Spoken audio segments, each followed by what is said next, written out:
बिस्मिल्लाहिर्रहमानिर्रहीम।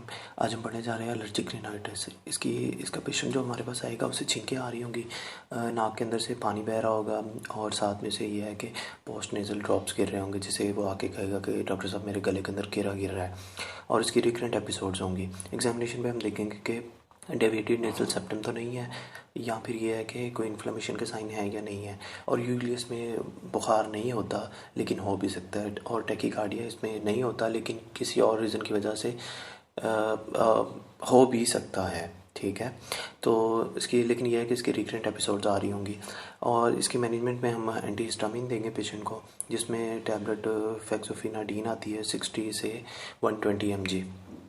उसके अलावा ये है कि लोराट्रिडीन नाम से टैबलेट आती है 10 mg, ये दे देंगे। या उसके अलावा सिट्राजीन है 10 mg, ये दे देंगे। उसके अलावा इसके बहुत सारे ब्रांड्स हैं और उन ब्रांड में से कोई भी हम दे देंगे।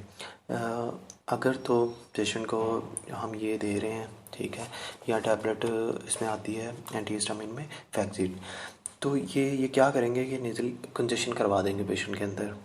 और तो इसके लिए हम फिर ये करेंगे कि पेशेंट को साथ में साइनोसिन नेज़ल स्प्रे भी दे देंगे, जिसका ये फ़ायदा होगा कि वो मतलब कि अगर उसका नाक बंद हो रहा है तो वो उसे खोल लेगा। या फिर ये करेंगे कि अगर पेशेंट में साइनोसिन नेज़ल स्प्रे नहीं लेना चाह रहा तो हम ऑरली सूडोएफिड्रिन कॉम्बिनेशन के साथ आती है टैबलेट फ्लेक्सिड डी, वो दे देंगे, ठीक है, ओडी के अंदर। अगर ये देने से सिम्टम बेहतर नहीं होगी तो हम फिर ये करेंगे कि पेशेंट को साथ में हम इसी चीज़ को सूडोएफिड्रिन कॉम्बिनेशन वाली को बीडी में कर देंगे।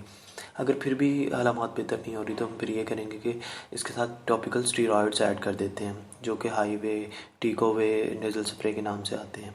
और ये इस्तेमाल करवाने के लिए हम पेशेंट को कहेंगे कि आपने ये 2-2 पफ सुबह शाम दोनों नत्थों के अंदर डालने हैं। लेकिन इसको डालने से पहले आपने ये करना है कि आप अपने नाक को जो है ना स्टीरॉयड नेज़ल स्प्रे से धो लेना है अच्छी तरह। और इसको वॉश करने के लिए हम पेशेंट को नॉर्मल सलाइन पी ड्रॉप्स आते हैं वो दे देंगे, जो कि बेसिकली नॉर्मल सलाइन ही होती है 0.9%। इसके 8 कतरे दोनों नथरों में से डालने को कहेंगे। उसे धोने के बाद फिर ये स्प्रे इस्तेमाल कर सकते हैं। और दूसरा ये है कि हम एग्जामिनेशन पे हम ये देखेंगे कि कहीं कोई पेशेंट का नेज़ल डेविएटेड तो नहीं है, मतलब कि डेविएटेड नेज़ल सेप्टम तो नहीं है।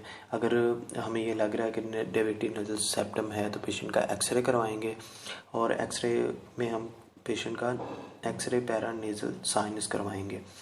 और उसके बाद ये है कि उसे फिर किसी कंसल्टेंट से उसका ओपिनियन लेंगे कि इसमें सेप्टोप्लास्टी की ज़रूरत है या नहीं है। ठीक है, डिकंजेशन के अंदर हम जाइनोसिन दे सकते हैं।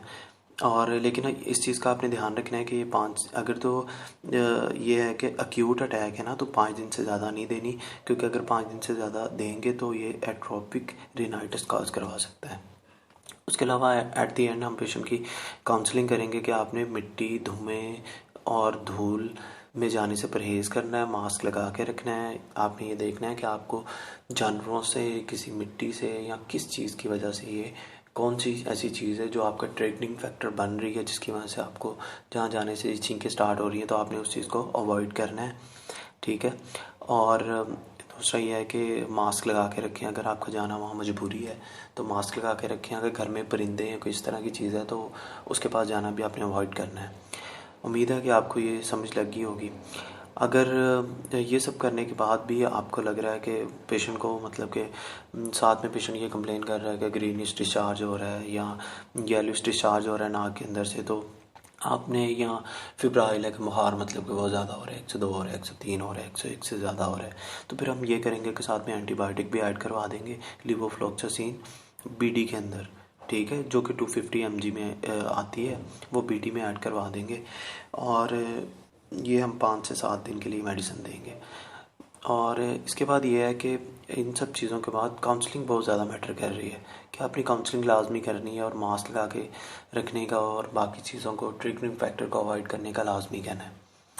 और ये है कि ये जो ओपीडी के वीडियोज़ हैं, इनके नोट्स मैं कोशिश कर रहा हूँ कि नीचे मैं ना डिस्क्रिप्शन के अंदर उनका लिंक दे दूँ, तो उससे आपको भी हेल्प मिल जाएगी।